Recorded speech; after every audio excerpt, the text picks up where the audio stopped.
जनहुंकार की इस एपिसोड में आप सभी का बहुत बहुत स्वागत है। मैं हूं महेश बहुगुणा।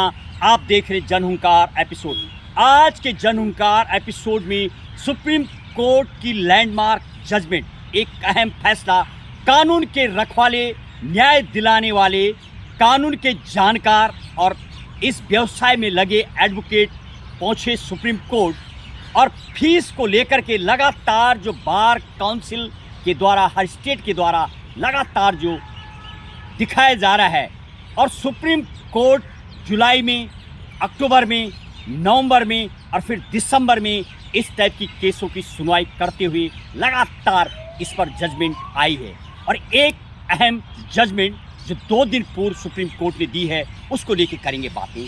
जो फीस ली जाती है उसको लेकर के, यदि उत्तर प्रदेश बार एसोसिएशन यानी बार काउंसिल को लेकर के मामले की सुनवाई करते हुए सुप्रीम कोर्ट ने क्या कहा, जो 2500 रुपये इंटरव्यू के नाम से लिया जा रहा, जब कोई नया एडवोकेट्स रजिस्ट्रेशन के लिए बार काउंसिल पहुंचता है तो अलग अलग तरीके से पूर्व में भी देखा गया, जहां पर अनेकों 20,000, 18,000, 25,000 रुपये तक लिए गया।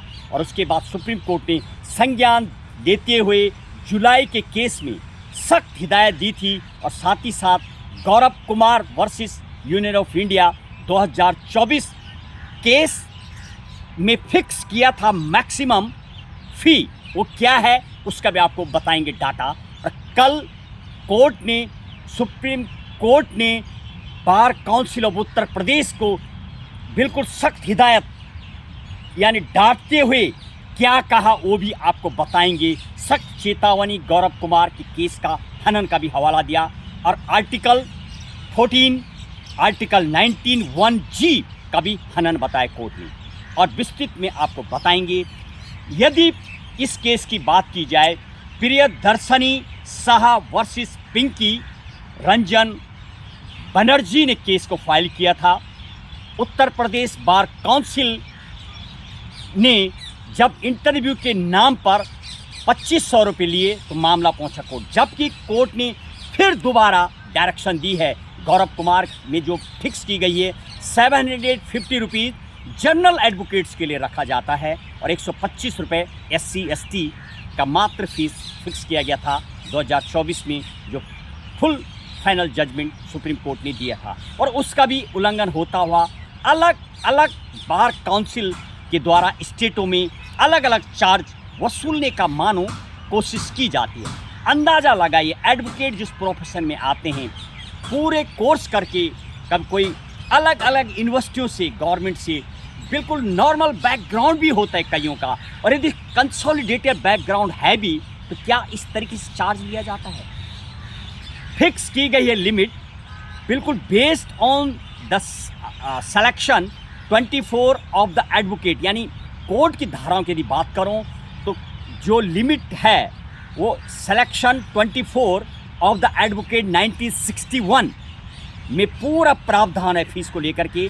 आर्टिकल 14 और 19(1)(g) का भी इसमें कॉन्स्टिट्यूशन का हवाला दिया सुप्रीम कोर्ट ने, इसका वायलेशन बताया है राइट टू इक्वलिटी का। और 19 में जो आपको अपने प्रोफेशन को अपनाने का जो है, इस तरीके से वन टाइप ऑफ लूटा नहीं जाना चाहिए। यदि मामले की बात की जाए, उत्तर प्रदेश बार काउंसिल का मामला और पूर्व में जो देखे गए हैं 2025 की यदि बात की जाए, कर्नाटका बार काउंसिल का केस और हिमाचल प्रदेश बार काउंसिल का केस पूर्व में पहले आ चुका है, जिसमें कि बहुत ज़्यादा अमाउंट 18,000, 20,000 रुपये तक अलग अलग चार्ज बताया गया। एडमिशन चार्ज कुछ बार काउंसिल ऑफ इंडिया के द्वारा, इस तरीके से अलग अलग चीज़ें पूर्व में भी सुप्रीम कोर्ट ने एक फाइनल जजमेंट दी थी, जिसमें ये फिक्स किया था 750 रुपीज़ फॉर जनरल के लिए, 125 रुपये SC/ST के लिए। और यदि कोई प्रोग्राम होते हैं एग्ज़ाम के नाम पर, इंडियन काउंसिल ऑफ इंडिया या बार काउंसिल जिस स्टेटों में, उनको भी साफ सुप्रीम कोर्ट ने इसमें बताया है कि किस तरीके से जो 2500 रुपये यानी अभी जो लिया गया था बार काउंसिल उत्तर प्रदेश के द्वारा, जब सुप्रीम कोर्ट ने पूछा तो इसमें बताया गया ये चार्जेस ऑरल इंटरव्यू के लिए, यानी जब आप अपना इनरोल करवाएंगे बार एसोसिएशन में तो वहाँ पर इंटरव्यू के नाम से लिए गए थे। वही मामला सुप्रीम कोर्ट में पहुँचा और फिर सुप्रीम कोर्ट ने बार काउंसिल को पूरी जिम्मेदारी देते हुए ये भी कहा ये एक अनलॉफुल एक्टिविटीज़ भी मानी जा सकती है और फटकार लगाते हुए ये भी कहा है पैसा वसूल जैसी हरकत नहीं होनी चाहिए। आखिर फिर सुप्रीम कोर्ट ने बार काउंसिल को कहा है यदि आपकी काउंसिल के संज्ञान में ये नहीं है तो आप संज्ञान लें, एक नियम बनाएं ताकि जो युवा इसमें आते हैं उनका शोषण न हो। क्या वास्तविक ही ये अनियमितता है, ये धन इकट्ठा करने की एक इस प्रोफेशन की एक बन चुके विडंबना।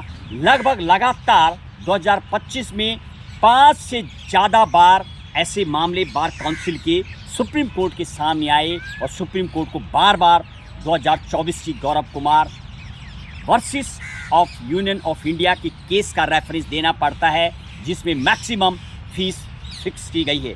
आखिर इस प्रोफेशन जो न्यायदाता और न्याय के जानकार, कानून को रखवाले और कानून का न्याय दिलाने वाले ही इस तरीके से यदि अपने जूनियर का शोषण करेंगे तो क्या ये कहाँ तक सही है?